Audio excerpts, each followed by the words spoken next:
The sound of the final buzzer means it's hangover time. So grab a drink and join your host, Alphonse Sidney, for a Miami Heat Beat post-game show. Gianculo Nalgas. You guys must be very disappointed to be seeing my face for a second straight stream today. First, I filled in for Jack and Franky on the pregame show, and you just heard me unfiltered for like half an hour talking to chat. And now you get me back for Hangover Time, and I'm hosting. Alpha's God knows where, drinking God knows what. The Heat hold on to win what I don't even know what the fuck to call that, because a basketball game certainly wasn't it, especially down the stretch. Brass, you could take me out, and we could introduce our esteemed panel here, so we could talk about whatever the hell that was. No one ever takes you out, so I don't want to be the first person to take you out. I'll take myself out. How about that? I have admin privileges. Welcome to Hangover Time, our post-game show here on Miami Heat Beat on twitch.tv/Miami Heat Beat. If you are watching us, if you're listening to us on the podcast or watching on YouTube, we love you guys. Please come over to our streams. They're really fun. Chat's always fun. We drink. We have a good time. If you're a pod listener, check out one of the live shows. It's really a good time. What's up, guys? How we feeling? What's up, G? I don't get to host often. I don't know. I'm out of my element. I'm surprised you didn't do like that opening rant a little longer, man. You could have been rolling. This is a big win. Yeah. But I don't know if it was a big win. It was certainly a win, I guess. No, it's important. No, it was big. Don't play that shit. Come on. No. Listen, it was big. They needed that. I mean, God knows they needed that. We're a couple, Siobhan and I have kind of gone back and forth lately on what the team, kind of like their deficiencies and stuff. And I think that today was a good example of everything they do really, really well and everything they do really, really bad. All in a one microcosm of that first half, all the good. That third quarter, great. That fourth quarter, my God, do they have bad habits? Yes. Is this a thing? I mean, listen, I've seen 2 Jazz games this year now. Is this a thing in the fourth? Do they come back with a vengeance with 5 minutes ago? Okay, but I didn't know it could have been 2 things. No, it is. It is a bit of both. It's both because they've made 20-something point comebacks. Twice this season? Wow. And it's usually spearheaded by Jordan Clarkson. Yeah. Yep. Because they have shooting. Yeah. Yeah. And ball handling. And defense. A big load of it. Some of that ball handling load. Yep. Crowdy was in his bag, dude. Crowdy was back in his old Utah stomping grounds, his old insurrection stomping grounds. My guy was feeling himself. He felt good. Oh, we got one of these from him tonight. Backdoor situation there. You hear the way back, he's really, he puts his back into it. That was good. Brass, I see you're sipping on something. Let's get into what everyone is drinking tonight so we can talk about this game over.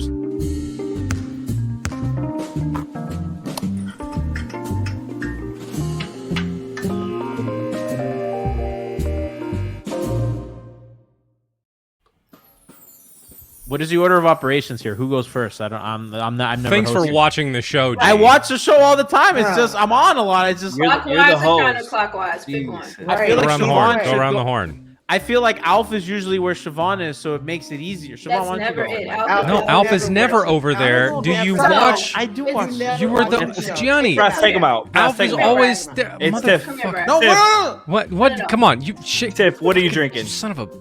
Right. God damn All it. right. Jesus. So, the puppy was a little rambunctious, so of course I got to drink Hey, puppy. some Pinot out of a plastic cup. I'm not happy about it, but listen, we got the win. We got G out of here. We 2 for 2. She looks pissed. Hi, G. I would be pissed at that Kyle Lowry pick 6 again. Which one? The one that? Which one? Exactly. Which one? Let's get to Shy and what she's drinking, and then we'll come back to Mr. we'll circle back. Yeah. Siobhan, what are you drinking tonight? I brought the ginger butter back, the peanut butter screwball, ginger beer, and ginger ale. It's really good. You people in the YouTube comments talking shit, you should try it. Ginger Butterback. Yo, that's my new name for Kyle. Ginger Butterback.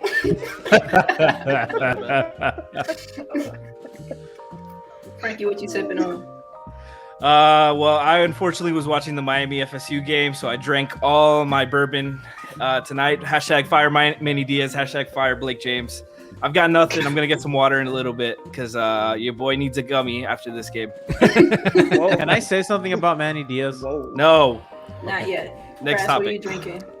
I think you'd like it.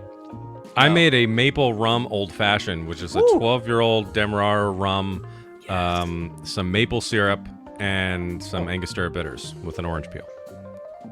Great color. Very nice. It is Gianni, what are smooth, you I'm not drinking? saying man. Brass. I'm not saying this should happen. I'm saying it's gonna happen. Can you throw that comment up in the chat? The dark what is that? Province? Yes. Throw that up there. Gianni, what are you drinking? I'm having listen, Amen. reliable. A little gin, Okay. a little tonic, a little fever tree tonic water, a little gunpowder gin. Oh, gee. The good stuff. Okay. Oh, Good yeah, stuff. G. Very Good nice. stuff. All right, G. We see you. All right, guys. So there was an alleged basketball game that happened today. No, I'm fucking. I thought they played. I thought they played great in the first 3 quarters. I think that the end was a little bit. They got to tie some things up, and we'll talk about that. But let's talk about the good first, because I mentioned this on the pregame show. This was the game for Duncan to come back for a couple of reasons. One, he was going to get. He was very comfortably going to get more shots because Jimmy just wasn't going to play again. So, naturally he's going to be able to continue to allow himself to shoot out of it. Second was scheme. So the Clippers switch a ton, right? And we've talked about and how switching just really fucks them up. Today, Utah plays a really deep drop. And I thought Miami did a really good job of finding whoever Gobert was on. So it was Bam early, and then it became PJ. And then they just used Gobert's man as a handoff trigger.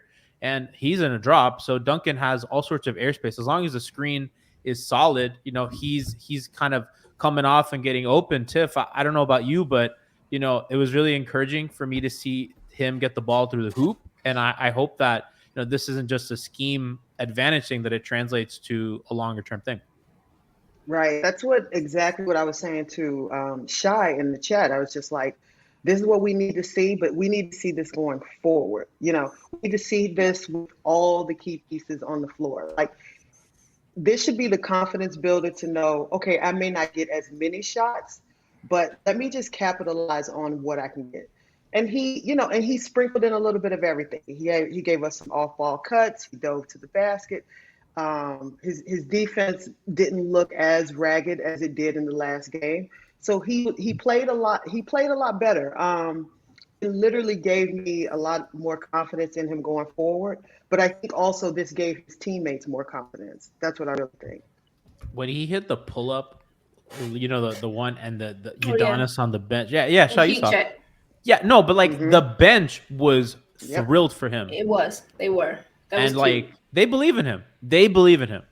They believe in him, but they also know that he has been struggling. And so that is why they were so thrilled for them. It was like, yes, goddamn, our boy is back. For what you were saying about what's up, Miami, UK? Hey, what's up? I'd love to see it. Hangover Time. Yes. Shout out to you guys. Well, you were talking about scheme, right? So I will say I agree, but I will still also say that a lot of teams that they've played this season have been playing that same scheme. There have still been a lot of deep drop coverages where Duncan's been able to get the looks. I do think, though, that this was a great game for him to bounce back with. Like you said, no Jimmy.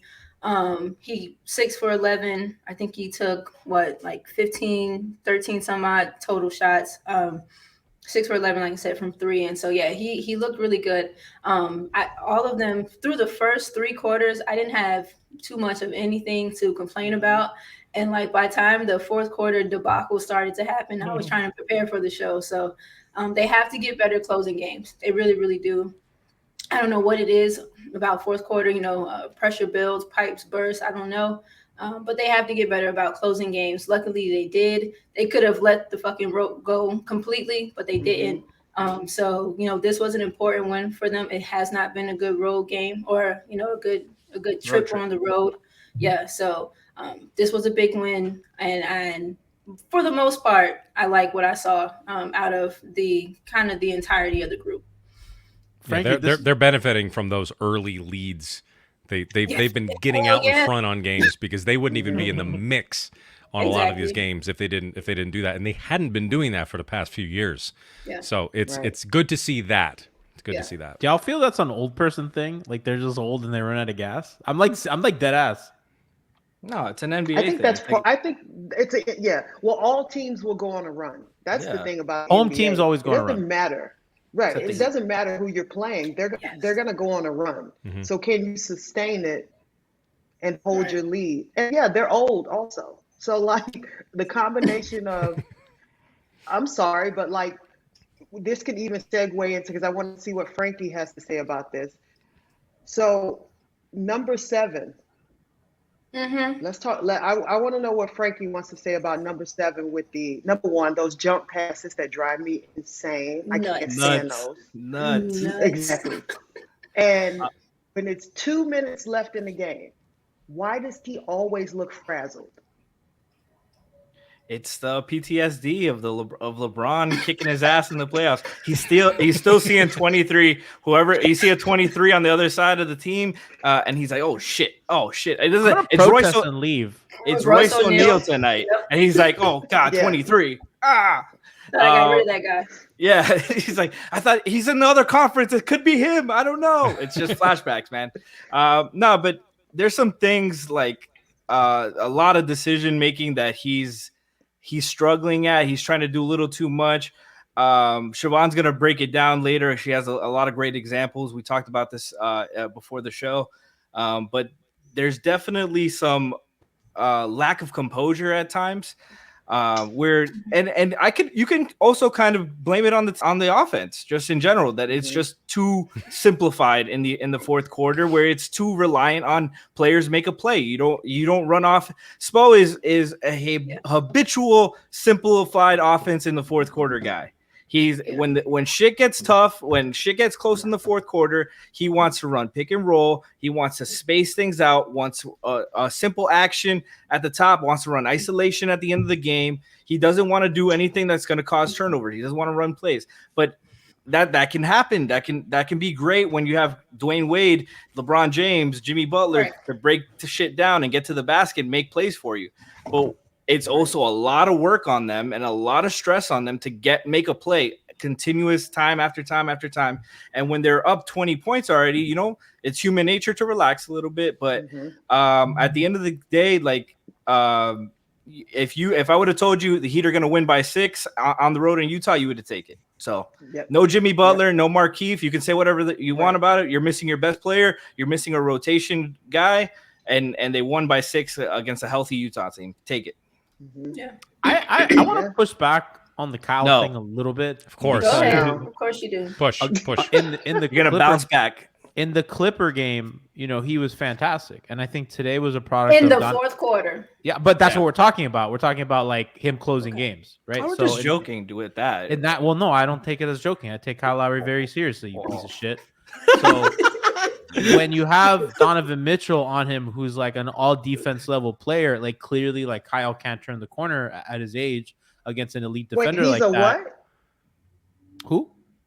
Donovan Mitchell's a what? Donovan Mitchell's a great defensive player. I don't know what planet we're on. I mean, that guy is an awesome on-ball defensive guard. Like what? Like he's all like he's like the talent for like all defense. Not flat. What in what world is he not? Like he's a really good on-ball defender, and as you saw, kind of really did the whole full court press on Kyle, which whatever, and he's not as quick as he was. So that PJ screen, obviously like his fault. He didn't let PJ kind of get set, went a little early, right? Like and then the bad turnover when he tossed the ball into like the vacant corner, kind of didn't really have the angle.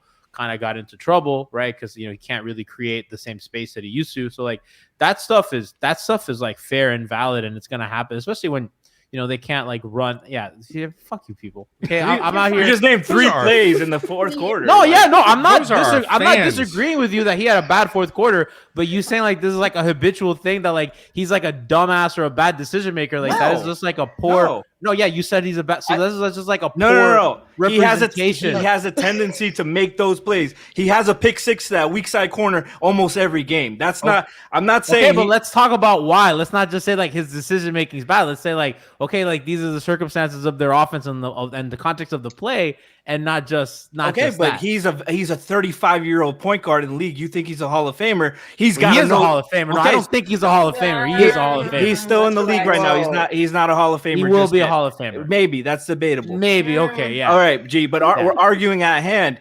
He's Hall of Famer. He's a veteran. He knows his body better than anybody. He knows his skill set better than anybody. He should know that fact that he can't make that fucking pass every fucking time anymore. Don't fucking talk to me about that shit. He throws his body in the air and he throws it weak as shit. He doesn't put his fucking legs into it. He throws it half-ass in the air, tries to skip it, and gets pick six for a fucking touchdown. Just like fucking any Jets quarterback in the last 20 years. All right? Don't fucking play with me this shit. I know Kyle Lowry is very good. I love Kyle Lowry. But he does make these fucking plays. A good fucking point guard who's very smart doesn't have 3 fucking crucial turnovers and on stupid ass decisions like that. It's not skill set. It's stupid ass decisions. Not letting your big set a fucking pick for you and going too fast is a stupid fucking decision. All right, don't fucking play with me with that. You still talking? Yeah. I don't listen to a word you fucking said because it's all horseshit. I don't give a fuck anything. You just don't like him. I love him. I'm just not gonna participate. I'm Good. just not. Take him out, Brass. Yeah, what do you mean take me out? Take him out, Brass. If you can't take criticism on him, that's not fine. criticism. You're just being unfair. You're being ridiculous. Okay. Gee, what is unfair about not letting your big man set a screen? Brass, mute both of them. Okay, done. This is why next time I'm hosting. All right. After that, because what the hell? I'm with it. No, they're both correct, right? Like, and it's not just Kyle though that gets frazzled in fourth quarters. They all get really tight. They all get really tight and make really bad decisions. They all try to like squeeze bad passes into like really bad corners or like really bad, seams that aren't there. Kyle does do that jump pass shit that I hate, but it's not just Kyle that makes bad decisions. No, it's not. But it is okay to say that Kyle makes bad decisions, but the rest of them do also. The thing is, Kyle is your starting point guard, so you want a level of composure, a level of calm, some poise to like, all right, everybody relax, calm down, settle down. But again, it's not just on Kyle. They all do that. Right. Yeah. I mean, like the end game stuff is a little concerning, but I think the defensive stuff too, like, a lot of times we talk about like their offense, but like, they're just like Bam had that really nasty, like bad rotation and let them get a layup. Like, so I think it's just kind of like stuff on both ends that they have to correct a little bit. And like, I think Jimmy's not being there hurt them. Yeah. Duncan wasn't in the game a lot of that run as well, which, considering how good he was playing, kind of. That's the point too. Do you see that how good he's playing, but he's not in them late stretches of game because he's a subpart. Like he makes them. You already shaky. have one subpart guy. You already have one subpart. You can't have both of them out there. And that one subpart that you have on the floor is more dynamic than that other guy. Duncan did play well, but he's still is not in there, crunch time area because, defense. You can't have two subpar defenders in the crunch time.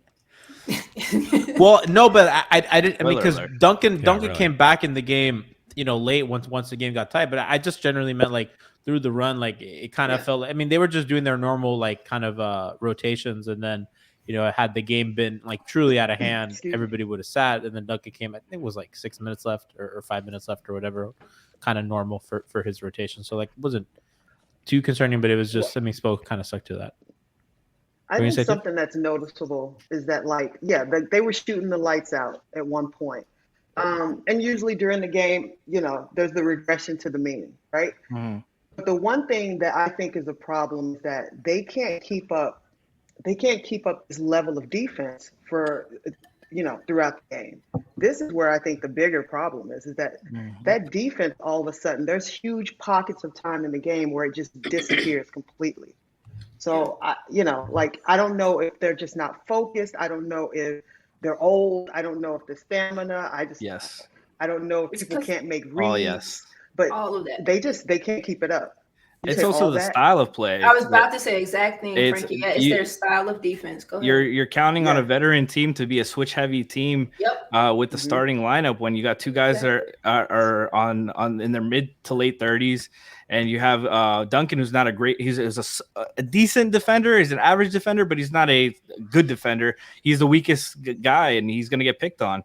And you're missing Jimmy, so you're playing Tyler. You're starting Tyler. Now you're going with two bad defenders. And to their credit, they battled. They battled inside. They were Tyler and Duncan were double teaming Hassan and Gobert, and they're slapping rebounds away from them and letting them get out in transition and get into their offense. But it's hard to count on that for 48 minutes. You can't do that. It's maddening how well they played in a drop with Dedmon that they don't just do that for the regular season. With a more athletic dude to do it with. Like if you want to do that at the end of the shot clock, if you want to switch everything, that's fine. But like other teams can do that, and we're just set on our ways. So I agree with you, Frankie, but I will give Spo a little credit. And this might be like kind of what Tip's talking about too, is that they're running so many defensive coverages. So like they would switch some stuff. Like early in the game, time Tyler was in pick and roll, like Bam would switch on to his man. That was like kind of the play. And then on all the other things, Bam would drop, particularly off ball stuff too. And then later they kind of went to the zone, and then they kind of went back to the switching, and they went by. So I don't think that they were just like super set on like their switch stuff today, even though they are the switchiest team in the league. According to Second Spectrum. I meant like in general, not just no, I agree with you. Today, I totally agree with you. They didn't switch everything all the time, right? Yeah, but that was kind of promising to me. Yeah, but that's also a product of not having Jimmy. Like when they have Jimmy, they switch a ton because Jimmy's such a good help defender. Yeah, no, for sure. But like, I mean, the zone stuff was really nice today too. Like, and I think that one thing you can give Spo credit for is like he really like exhausts his options. I got a clip on their zone stuff. If Utah really wanted to exploit their zone in the middle, they could have. But we can talk about that, whenever I get to my breakdown. What? Do you remember when in the finals when kind of, or maybe it was the Lakers series as well, when the Lakers would run a zone and then Jay Crowder would kind of flash to the middle, right? And then kind of have the ball, and then like the cutters, you would actually have like a little jumper, like the cutters baseline. Are you talking about Miami on offense or on defense? No, I'm talking about like Phoenix doing this, and like Miami leaves themselves kind of susceptible to that kind of stuff too. Yes. Because those back guys are always like late. Yep. That's a 2-3 though. That's what's gonna be open. No, for sure, yeah, but like you're gonna have to give up something that, especially when you set your two guys are high, that you have all that focus on the middleman to protect the paint, protect the high post. You have to give up something. Bam at least needs to take a step forward. When I get to my breakdown, this is my first play. Bam at least. You want to get to it now? Go ahead, we can. Let's get to it now. We're here already. Oh, hold up. Let me break it down so it can forever and consistently be broke.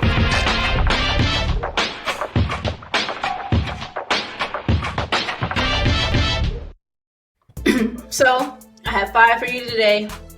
1 from the last game. The first one, though, is defense, and then the rest are some things on offense. The first defensive thing is exactly what we were talking about, them in the zone.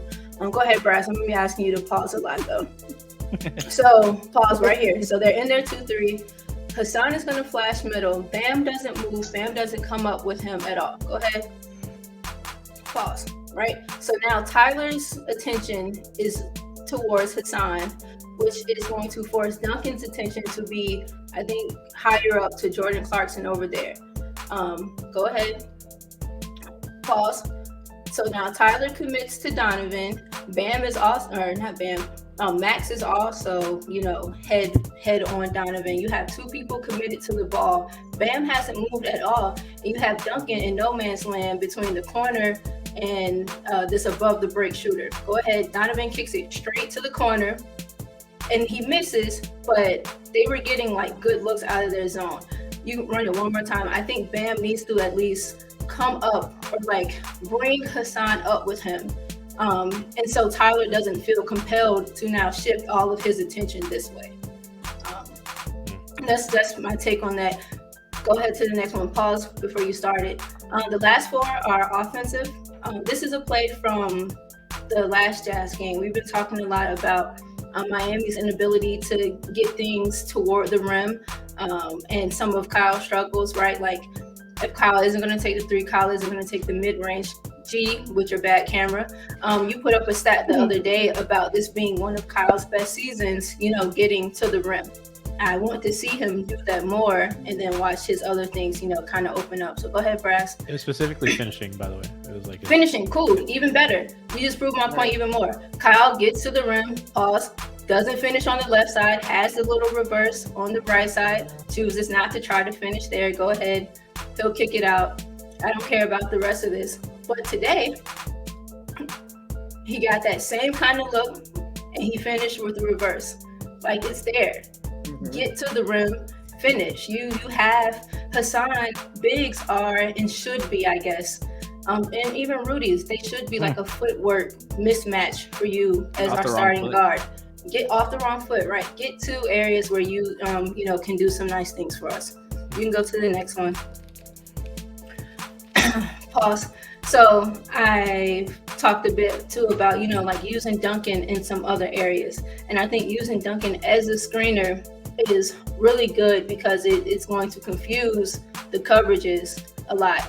You don't know whether or not you want to send someone out with him for him to pop out. You don't know if you want to drop someone back because there's no one back here. So Gabe started on the block. He clears through. Go ahead. He clears to the top. Pause. Hassan is, with Bam because he has to respect Bam and the possibility of him catching it there, hitting that mid-range. Donovan is not paying any attention to Gabe, and as soon as Duncan sets his body, go ahead, and then pause right there. As soon as he sets his body, Jordan Clarkson and Donovan Mitchell's their head and like their body posture like position themselves to kind of pop back out to Duncan, should he pop. And so you have no one in the back line. Run that one more time. You have no one in the back line, and you get a layup. This is what I'm talking about, like other ways to use Duncan and what he does to open up other things on the floor. Go ahead.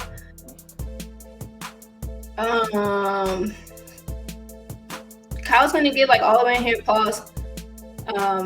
Oh, that's Jordan Clarkson. I thought that was Royce O'Neal. Jordan Clarkson is his bodily position is just bad altogether. He's only set to defend Duncan should he like flare way out to that left wing, and then he will be chest to chest with him. That's not what happens. Go ahead, Duncan. Cuts things that like he should be doing more often when there's space and time available for him to do. And I think that they get good things out of it. And I think that's it. That was the last one? Yep. Yeah. Yep. I feel like that's when Duncan's at his best too. What? When he's reading his cuts, because I feel like there's times where he's just popping out. He's always looking for the three that he has no rhythm and he's got no feel for. Like there's other ways to get your rhythm than just seeing the ball going. Just touching the ball, getting it in motion, making good decisions. Now, see, admittedly, this was after he had his hot start. This was after he'd seen some threes go through. But then that's when you use that gravity. You use the people overplaying you, playing you topside, take them back. Even in the starter games, a lot of times people are playing him high because of the threat of him as the shooter. Go back door on these people. Using Duncan as a screener, I think that they should do more often because it backdoor situation there. Backdoor situation. It confuses so many other coverages.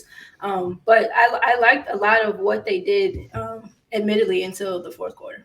I wish they used them more like in high pick and roll as a screener because they'll do that thing with he'll screen in the offense, but not really for like the direct ball handler. So they've kind of done it. They've been on and off with that. I like to do more of it with Jimmy, frankly, too, because I like it with Bam, but they're just not something that they want to be committed to. But Tyler screens a ton for Jimmy. I'd like to see Duncan do a little more of that as well. Yep. No, and the layup. Sorry, Tiff. But the layup that Tyler got, it was a back screen, and they don't set enough back screens because those are easy, especially with the shooters. When you have a option going inside, option going to the top, your defense got to pick. Well, you know why they worked? Because Bam actually pulled his defender out of the lane. Yes.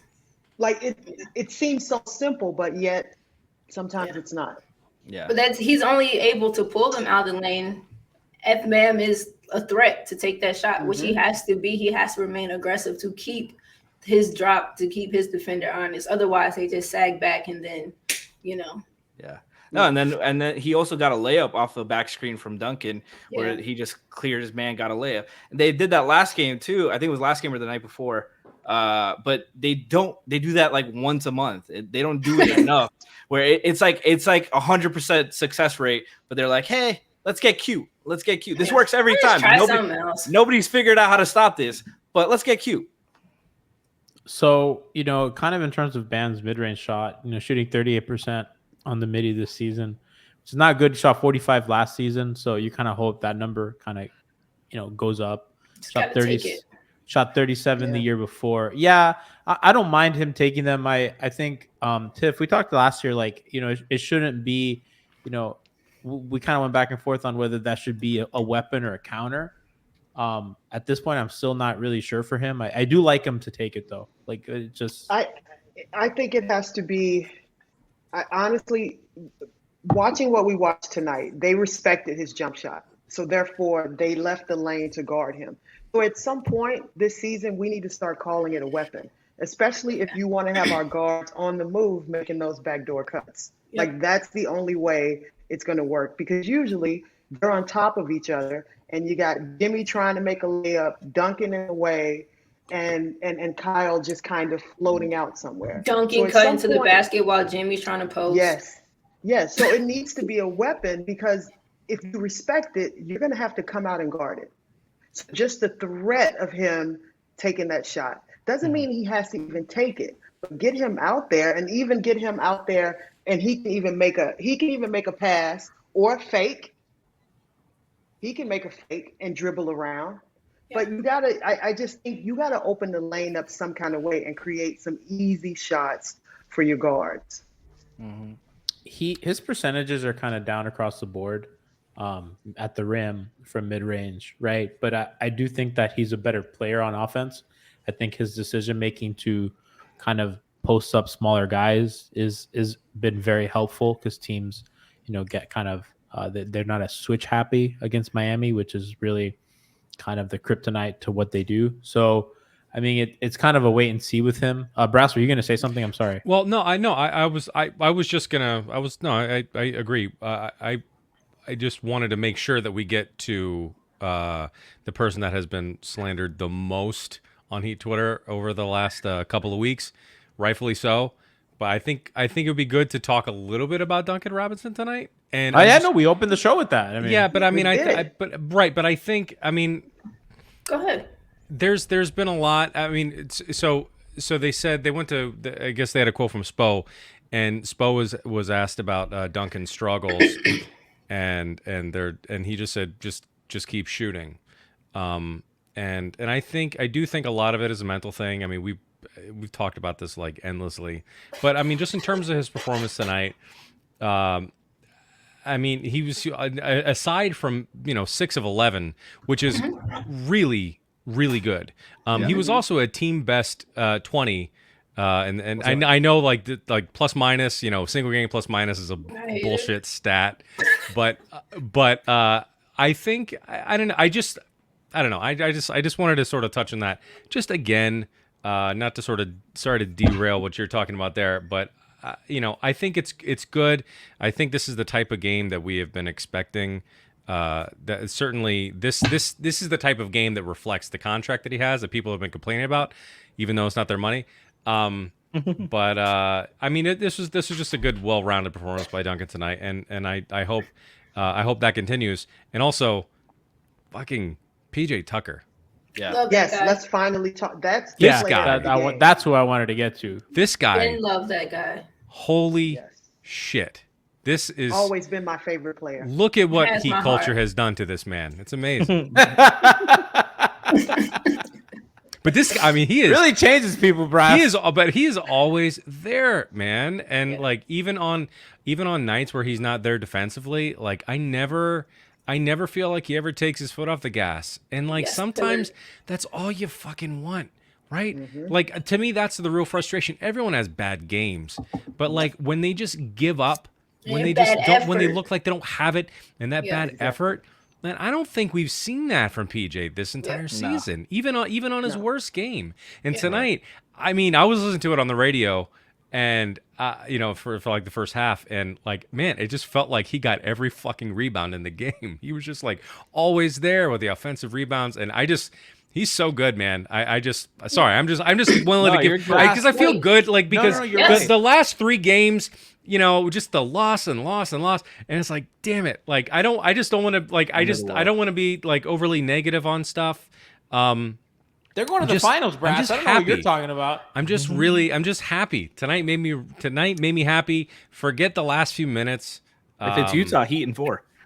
Man, because again, the Jazz, they're a front runner, in the league, and then we had two pretty decisive games against them, minus the last like 4 minutes. That got a little too tight too close for comfort. But really, these games as a whole were really good decisive games in this game without Jimmy Butler.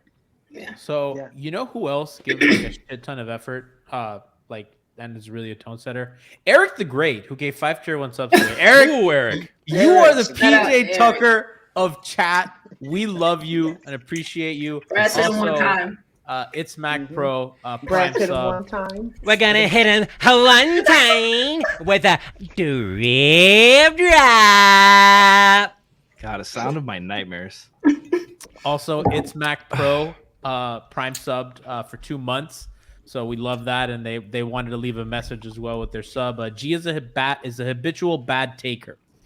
That is Did you say habitual? Habitual bad taker. No, for the first time you said habitual. Reading is not reading, writing, not my strong suit. Tiff, your boy PJ doing the little things, doing the rebound, the leadership. When Lowry fucked up that play, PJ could have yelled at him. PJ, very calmly, it was like an internal scream. You could see it, and then walked over and said, "Hey, dude, you went early. Hey, guy. Hey, bro. Hey. I was gonna say, hey, young fella, but Lowry might be older than him."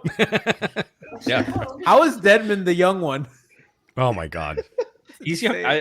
He's younger than Jimmy. It's the craziest thing. I still think Dedmon's age is a lie, but until I heard him I saw him on Twitter one time mention Discord, and I'm like, well, fuck, he really is younger. He's younger than Al. I can't. Never felt less disconnected, less connected to Dedmon. What you got on our boy? No, what I was saying in the chat, I was just like, it doesn't. He just plays the game. We always look for all these other little nuances, and people are complaining about his shots and this and that, and it's like, he's not here to give you 20. Like, if he gives you 3, run with it. Because there's so many other things that he gives you night in and night out. And I was saying, I think I was saying with Shy in the chat, it's like, let's be realistic. How tall is he? Is he 6'5"? Yeah. I don't know. Like he's day. around 6'5", 6'6", right? 6'6", 245. Google says in the 6'5". reality, okay, so he's like 6'5", and he is literally boxing out everyone. Yeah. How in the hell is PJ Tucker boxing out Rudy Gobert? This is what I'm saying. So he's not the tallest. Soft. He has the but he has the girth, he has the strength, and he has the mental fortitude to be in the right position without getting the fouls. Have you noticed that? Because that's the thing. It's his mental work that's getting all those rebounds. Because he's getting in there and he's beating the shit out of guys, and he's not getting fouls because he's doing it smartly. Brass, I wanted to touch just really quickly one last time, if this is the last time we touch on it, what you were saying about Duncan, right? And, he has been getting a lot. And I know that I personally have been giving Duncan a lot, but because I feel like it's been deserved. I was talking with, I tweeted, there you go, Duncan, good job, get it going. And someone tweeted me with a bunch of eyes and was like, oh, cancel the podcast production. I'm like, why? We don't root or celebrate or wish for Duncan's failure.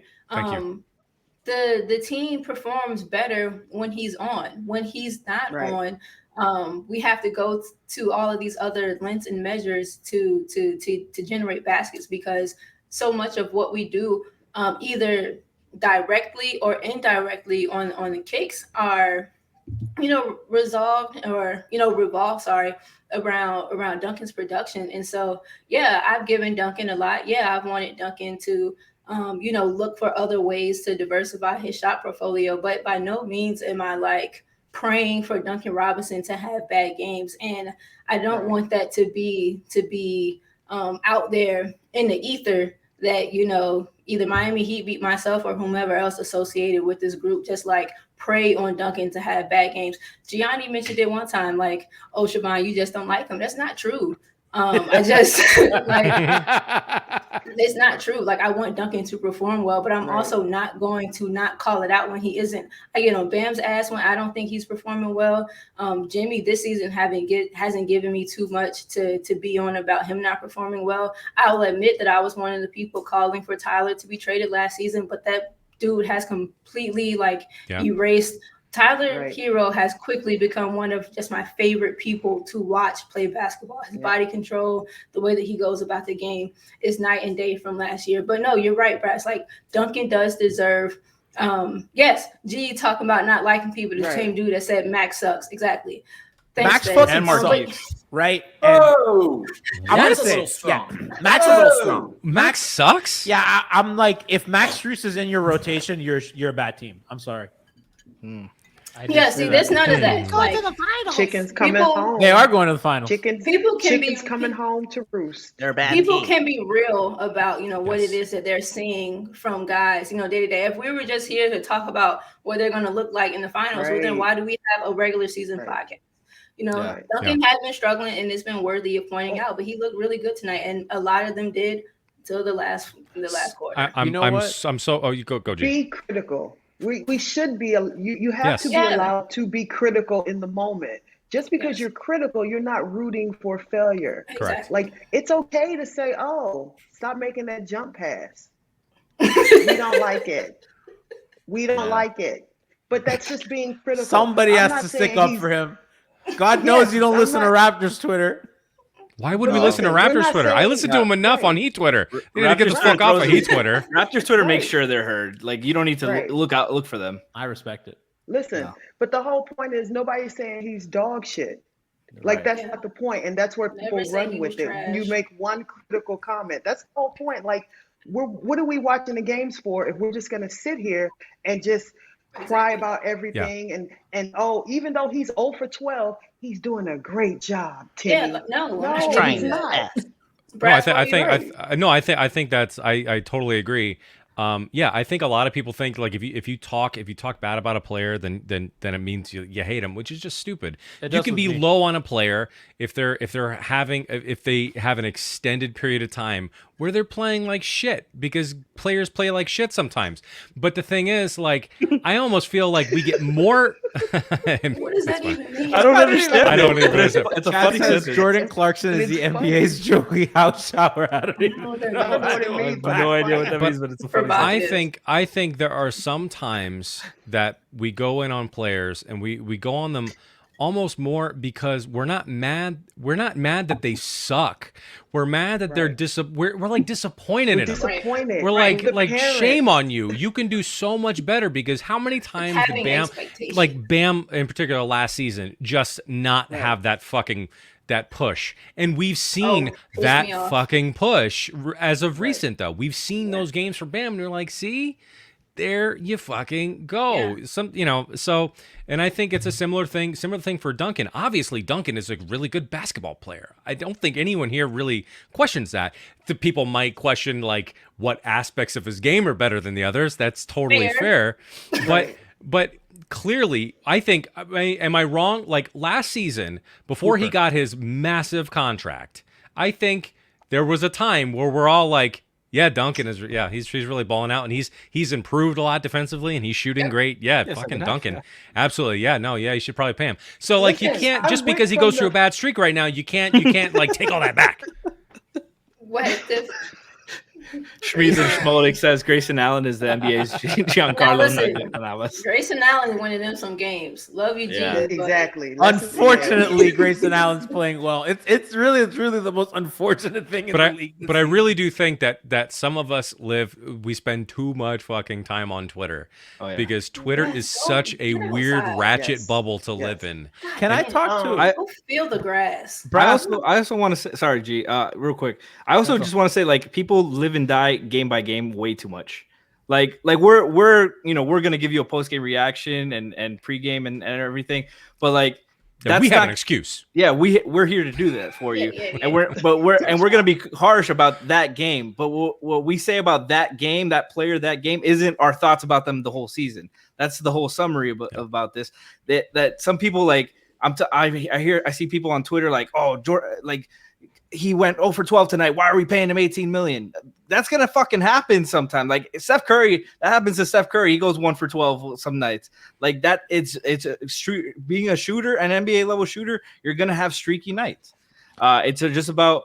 I feel like Duncan specifically. A lot of his frustrations come with how much attention he had on offense for the Heat. Like the Heat put so much of their focus to him living or dying with a Duncan 3 that they weren't looking for anything else. That's why a lot of the stress came on him unfairly. It's not his fault that they're running their offense through him and putting that much pressure on him. That shouldn't be the case. But that's not our decision. We can't do that. We can only react to what they're doing. And if they're going to run their offense through Duncan, we need Duncan to hit shots. Brass, something, and Franky kind of shed a good light on this. I mean, because we've been on Twitter for a long time, especially as Heat fans, and doing this together for a long time. I mean, I think you can kind of tell who's kind of newer to like sports Twitter and who's been around since like the 2010s on the internet, right? Because like back then, I mean, that truly was living and dying with every quarter, every play. And when you go through that, and when you go through that machine of those big 3 years and all the shit and all the vile and everything that was thrown their way, you come out a different person. It's absolutely true. Oh, I know. We were forged in that fire. There were some fucking frustrating moments. Yeah, because I mean, I don't think there's ever been a team. I'm not sure there was ever a team in history that the country as a whole rooted against like that. It was. So we live that stuff. So people thinking like the coverage is biased and this and that. Fuck you. People have been hating Miami forever, man. Fez knows, man. Fez was around. Fez was one of those people around. Fez Butter in chat says Big Three hitter was a big Three Twitter was a nightly war zone, fighting off national media, other fans, each other, Heat media, all of them. That's what it was. Yeah. It was how everyone talks about the Jokic brothers, like, and like, oh, Serbia's like a war-torn thing. Fucking Heat Twitter in the Big Three era, Twitter. That was fucking war-torn. That was a war-torn country. Alf knows. Yeah, Fez was the Heat Index. Yeah. The Heat Index was a hell of a time. So I mean, like, it felt kind of like that. There was moments when the Markieff Jokic thing the other night that when all of NBA Twitter was going against Markieff, they didn't give a shit how dirty of a foul that was, and it was just Heat fans against everyone else. And I was like, this sucks, but it also feels right at the same time. Jared said Big Three Twitter was basically Bosnia. Yeah, it's true. All right, Brass. We gotta get to. Listen, I got a flat the other day. I think we need to head to the garage. My baby though, that old black man that work on everybody's car in the black neighborhood. You need a little carburetor fix or something, you go to him, he be talking to you whole time with his just hanging off his lip. What you got there now?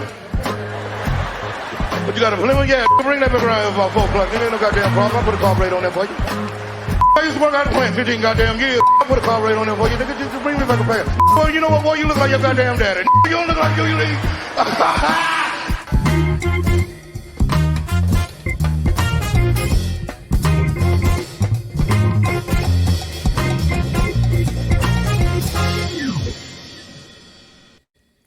love We're that coming we have up. imaging to things. We're coming up on 10 years of Heat Beat. Next year. That's a long time. It's a long time, yeah. So next year is going to be our 10th anniversary, and I don't think there's anything that we've ever done that consistently brings a smile on my face than that imaging. It is just absolutely incredible. Look at him there, the mechanic and an Elmo with the hat. It's the Elmo. And then Tyler fucking posting that, like, it's unbelievable. It's Doesn't make sense. Listen, and when the official Heat account called him that was just Cloud9. So, Brass, let's roll this clip. All right, let's do this. So Dedmon is gonna kill this French dude. Do you like? I don't know what he's saying to this man. So they got tangled earlier. Dedmon not having any of this foolery, and Gobert. You see, Gobert instantly regrets his decision. Instantly, he's like, "Oh, I fuck with the Siobhan." You see him? He's like, "I fuck with the wrong dude." He was hugging him from the back, though. Like his arms were like hugging him from behind the whole time. Omelette du fromage. No. Get off me. My favorite is Caleb kind of coming, and it's like kind of Dedmon. Like, I've already said what I had to say. I'm good. Don't worry. Like, I'm fine. Like, I'm chill. But I had to get. It's the eyes. Dedmon walked away like, come on now. Yeah, I think Dedmon any fucking day, because like Rudy can start COVID. Do you give Dedmon the right set of tools? He can fucking end it. Oh my god, I fucking love him. He's a lifer. One of my all-time favorite Heat players. I'll slap the taste out of your So, mouth. Don't you get me know- started. Come on now. Come on now. Watch yourself, boy. Watch yourself, young blood. Watch yourself. Yes, I ain't Miles Turner. Right. I ain't Miles Turner. I'm not. I'm here to for the shits. I'm here for the shits. Listen, this ain't what you want. This ain't what you want, but this what you gonna get. I'll show the Eiffel Tower up your ass right now. Let's go. Taste this baguette. So